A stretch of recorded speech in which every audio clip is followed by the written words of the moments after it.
Bonsoir à tous et bienvenue. Une mission de l'ONU conduite par le représentant spécial du secrétaire général et chef du bureau des Nations Unies pour l'Afrique de l'Ouest et le Sahel séjourne en Côte d'Ivoire. Elle a été reçue ce lundi par le président de la République.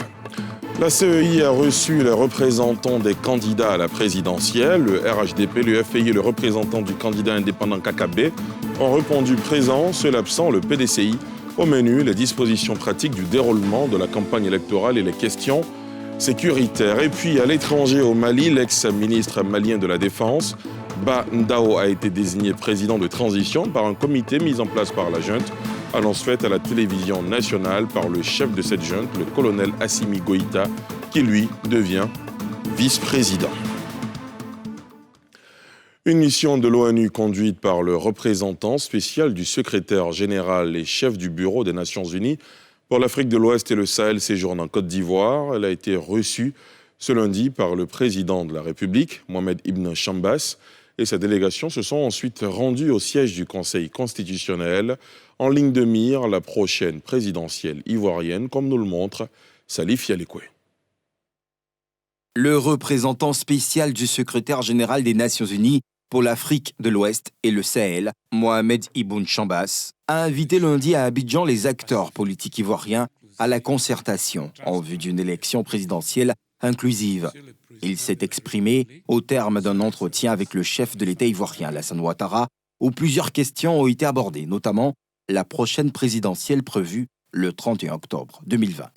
Nous avons fait le tour de questions politiques et sécuritaires, ainsi que des humanitaires de la COVID-19 dans la sous-région.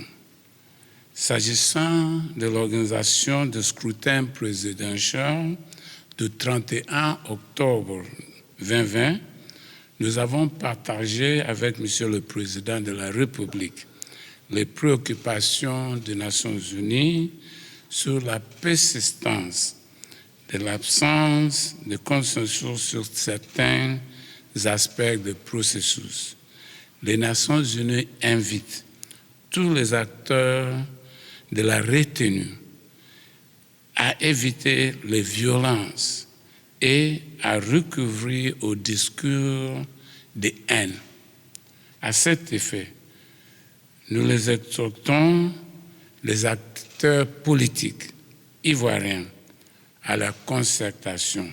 La mission de solidarité et d'appui au processus électoral, composée également d'émissaires de la communauté économique des États de l'Afrique de l'Ouest et de l'Union africaine, a rencontré plusieurs autres institutions, notamment les responsables de la Commission électorale indépendante et du Conseil constitutionnel. Justement, le représentant spécial du secrétaire général et chef du bureau des Nations Unies pour l'Afrique de l'Ouest et le Sahel a aussi échangé avec le président de la CEI, Ibrahim Koulibaly Kubière. La CEI, Commission électorale indépendante, qui a par ailleurs reçu dans la journée les représentants des candidats à l'élection présidentielle d'octobre prochain. Le RHDP, le FPI et le représentant du candidat indépendant KKB ont répondu présent. Seul absent, le PDCI-RDA, au menu les dispositions pratiques du déroulement de la campagne électorale et les questions sécuritaires. Pierre-Di Pomelin, Arona Zeba. Environ 40 minutes d'échange entre le directeur de campagne, les responsables de sécurité des candidats et le directeur de cabinet de la Commission électorale indépendante. À l'exception des représentants du PDCI qui réclament la réforme de l'institution, ceux du RHDP, du FPI et de Kouadio Konan-Bertin, candidats indépendants, sont venus s'informer des dispositions pratiques prises par la CEI pour assurer la sécurité des élections et des candidats en compétition. Cette année, une police électorale est annoncée. Nous nous acheminons vers la période de la campagne électorale qui sera suivie du vote, de la proclamation du recensement des résultats, de la proclamation des résultats. Toutes ces étapes doivent être donc sécurisées. Pour cette année, il y aura ce que nous appelons la police électorale. Nous travaillons à ce que cette police électorale soit constituée d'éléments formés à cet effet.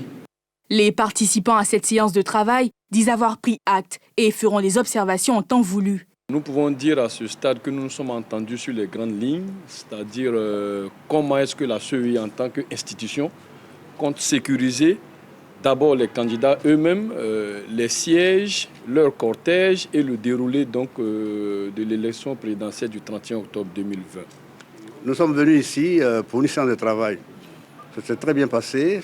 Nous répartons la base pour rendre compte.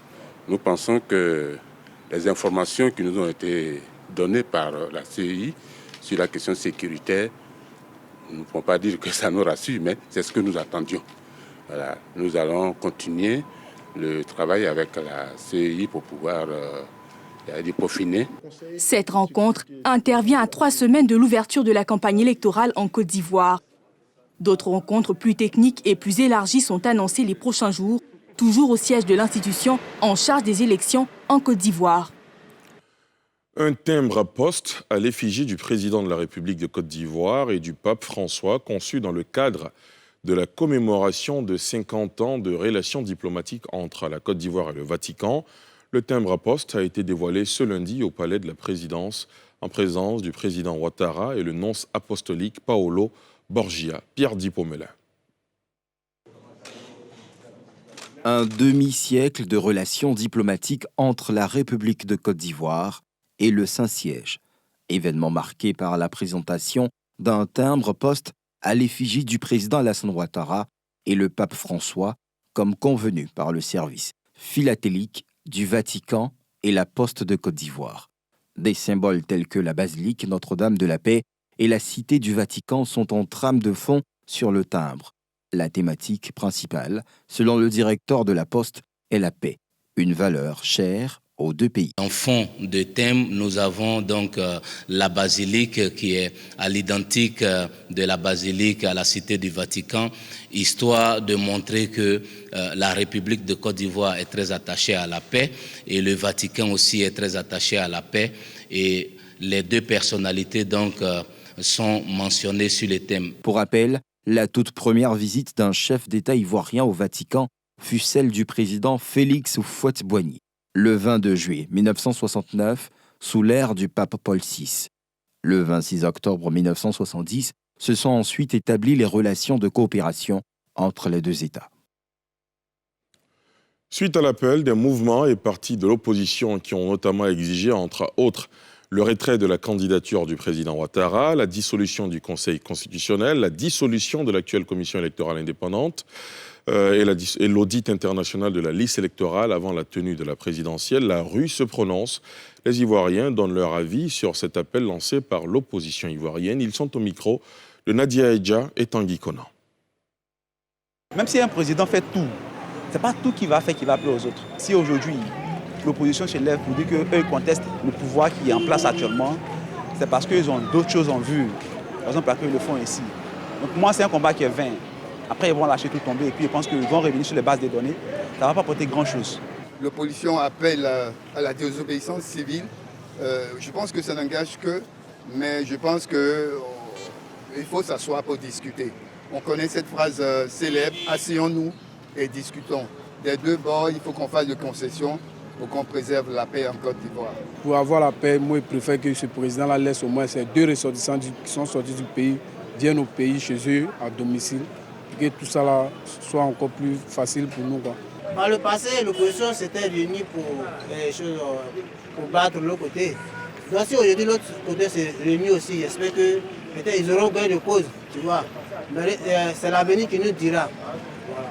Mais chacun de son côté sait sur quoi il compte. Voilà, l'opposition compte sur les voix, l'autre côté aussi compte sur les voix. La jeunesse communale de Treichville a lancé hier une campagne de sensibilisation pour la cohésion sociale à l'approche de la présidentielle. Cette campagne, qui sillonnera les différents quartiers de la commune, est faite en association avec la police nationale à travers le commissariat du 2e arrondissement. Yéli Traoré, Mathurin Badet. Je suis jeune, je vote fair play, élection n'est pas Niaga. C'est le thème de la campagne de sensibilisation lancée par la jeunesse communale de Treichville en vue de contribuer au débat des élections apaisées et sans violence. Nous avons voulu lancer cette campagne de sensibilisation pour exhorter nos amis, nos frères, nos jeunes à l'effet d'éviter la violence pendant les périodes électorales. En réalité, c'est la jeunesse qui est la plus exposée lorsqu'il y a des élections en Côte d'Ivoire. Car c'est nous qui sommes utilisés pour mener la violence, pour saccager, pour détruire, et même parfois aller au-delà jusqu'à tuer.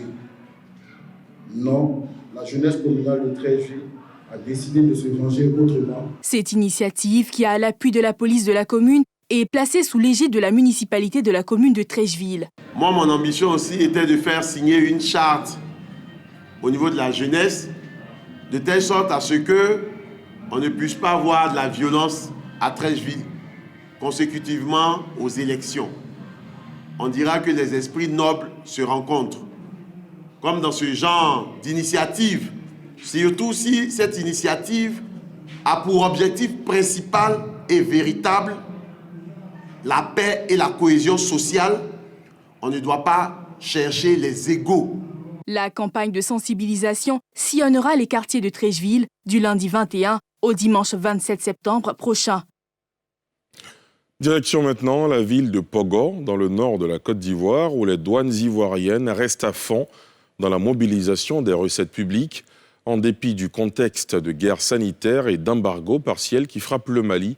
Les soldats de l'économie ivoirienne ne se tournent pas les pouces. Le service tourne à plein régime, comme nous le montrent nos envoyés spéciaux Thiemé Dandje et Eric Kimo. Dimanche, jour de repos des agents de l'État et fonctionnaires. Les soldats de l'économie ivoirienne sont au front pour la mobilisation des recettes publiques. Du poste avancé à 2 km de Zégoua, première localité frontalière malienne, au bureau de Pogo, les douaniers ivoiriens sont à la tâche. Une journée sans répit les attend. Il faut, en effet, traiter 78 camions de l'escorte UMIR en partance pour Bamako. L'opération suivie par le chef de brigade débute ici par la prise de l'acquis et la déclaration T1, document permettant de suivre la marchandise du port autonome d'Abidjan à la destination finale, hors du territoire ivoirien. Nous sommes en présence d'un camion malien chargé de blé qui est arrivé. L'agent va vers le chauffeur récupérer l'acquis. Une fois l'acquis récupéré, il va vérifier si ça s'avère que c'est le camion. Il laisse rentrer le camion pour un contrôle approfondi. Passé cette étape, la barrière se lève. Cap maintenant au contrôle physique. Il se fait au corps. Si c'est bon, tu peux descendre et voir s'il n'y a pas d'autres colis qui sont camouflés. Étape suivante, la pesée. Il s'agit pour l'administration douanière de s'assurer de l'exactitude des données inscrites au départ de la marchandise. Il s'agit là de déceler toute manipulation lors du voyage. Dans ce cas, une amende s'impose. Après la pesée, la douane récupère le ticket de pesée délivré par la chambre de commerce, ce qui boucle notre procédure. Ce véhicule passe haut la main l'examen. Ainsi s'achève son traitement. Le voyage peut se poursuivre alors. Destination, le Mali, à 4 km de là. Pogos, c'est la dernière localité frontalière ivoirienne à seulement 4 km du Mali. Une ville qui vit principalement des flux entre les deux frontières. Comment les populations frontalières vivent-elles la crise malienne? Quel est l'impact de l'embargo mis en œuvre par la CEDEAO? Quelle affaire à Pogos dans ce contexte de double fermeture des frontières? Les réponses dans cet autre reportage exclusif de nos envoyés spéciaux à la frontière Côte d'Ivoire-Mali de Thiemé Dandje et Eric Kimo. Pogo, localité frontalière du septentrion ivoirien à la lisière du Mali. Y transitent par jour, via la nationale A3, plusieurs camions en provenance d'Abidjan. À 700 km de là, leur destination Sikasso au Bamako, la capitale malienne. Ces véhicules, épargnés par l'embargo, nous en trouvons en file indienne, à l'entrée du faubourg métamorphosé en cité urbaine. Il s'agit d'un convoi sous escorte, non concerné par l'embargo partiel, qui frappe le voisin malien depuis le renversement par la junte militaire d'Ibrahim Boubacar Keïta. Outre ces acteurs de la chaîne du transit inter-État, des tenants d'autres commerces pleurent. Le coup d'État et l'embargo décrété par l'organisation sous-régionale, à savoir la CEDEAO, sont venus mouiller leur pain. Bien avant même la crise, on vivait d'abord difficilement. Il y a eu Covid-19, les frontières sont fermées, donc vraiment ça ne va pas. Et en plus de ça, pour fermer le reste, ils ont mis embargo sur le Mali. La nourriture seulement doit passer. Nous sommes énumérés par camion. C'est en fonction des camions. S'il y a beaucoup de camions, nous on peut avoir quelque chose. Au cœur des infortunes, ce poste avancé, désormais, véritable rideau de fer, de quoi donner des larmes de l'autre côté de la frontière. Avant, si tu viens à midi, tu peux vendre au moins 50 000 francs dans la journée. Mais maintenant, là, vraiment, c'est pas facile. Même 20 000 francs, là, souvent, il faut bouiller pendant au moins 2 jours. Tu vois, c'est pas facile. Ça a affecté toute la transaction vers le Mali. Maintenant, on est obligé de chercher quelqu'un au Mali. Souvent, c'est ceux qui sont à Abidjan, s'ils veulent faire un dépôt, ils déposent un numéro d'ici, on cherche solution pour déposer au Mali. Comme ils ont rapport ici, si tu veux faire un dépôt au Mali, ce n'est pas possible actuellement, puisqu'ils ont bloqué tous les transferts internationaux. Le quotidien, tous le décrivent désormais difficile, y compris ceux dont les activités ne sont pas sous cale, dont ce chauffeur de convoi de médicaments qui doit effectuer sa livraison à Bamako. Vraiment, l'embargo, là, ça nous a touchés. Il faut qu'on trouve une solution. Il faut qu'on s'entende. Maliens et Ivoiriens au port des frontières des deux pays disent être frappés de plein fouet. Crise économique, échange de monnaie, il y a beaucoup de choses. Et puis, fermeture de frontières, voilà, vraiment, ça va pas.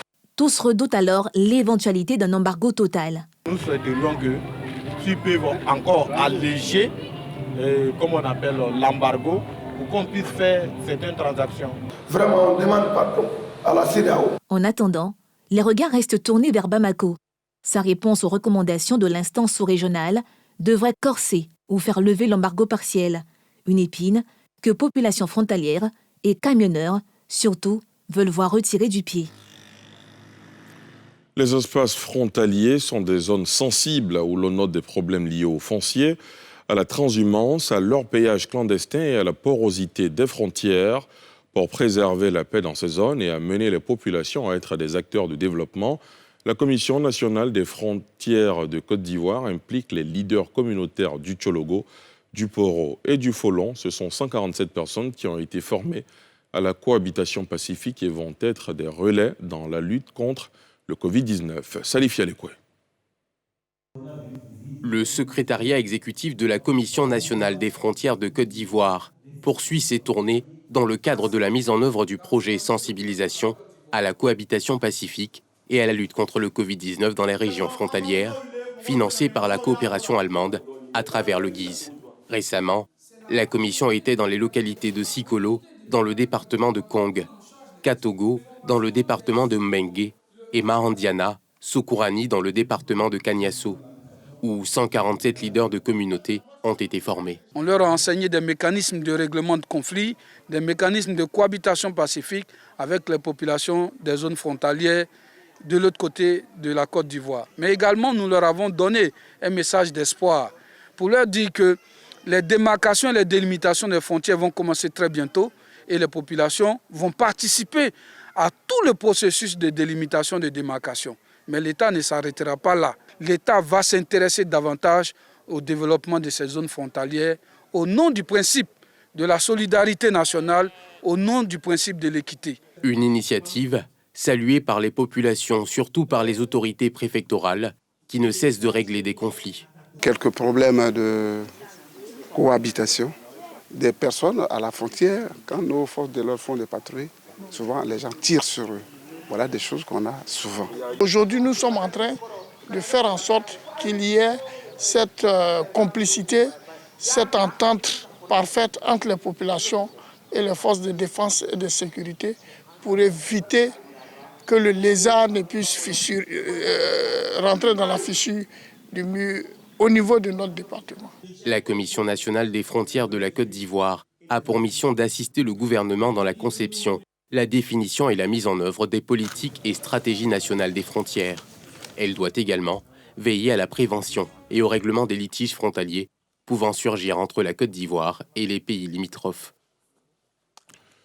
Au Mali, l'ex-ministre malien de la Défense Ba Ndao a été désigné président de transition par un comité mis en place par la junte, annonce faite à la télévision nationale par le chef de cette junte, le colonel Assimi Goïta, qui lui devient vice-président de transition. Yeli Traoré. C'est un colonel-major à la retraite de 70 ans, Ba Ndao, ancien ministre de la Défense du Mali, qui a été désigné président de la transition par le collège mis en place par le Comité national pour le salut du peuple, CNSP. Le nouveau président est censé officier comme chef de l'État pendant plusieurs mois, avant un retour des civils au pouvoir. Le chef de la junte, le colonel Assimi Goïta, a été désigné vice-président de transition. À l'issue de ces assises de ce lundi 21 septembre 2020, le collège a désigné des personnalités ci-après en qualité de président et vice-président de la transition, la mise en œuvre de la feuille de route de la transition. Président de la transition au Mali, M. Bandao. Vice-président de la transition, colonel Assimi Goïta. La cérémonie de prestation de serment aura lieu le vendredi 25 septembre 2020.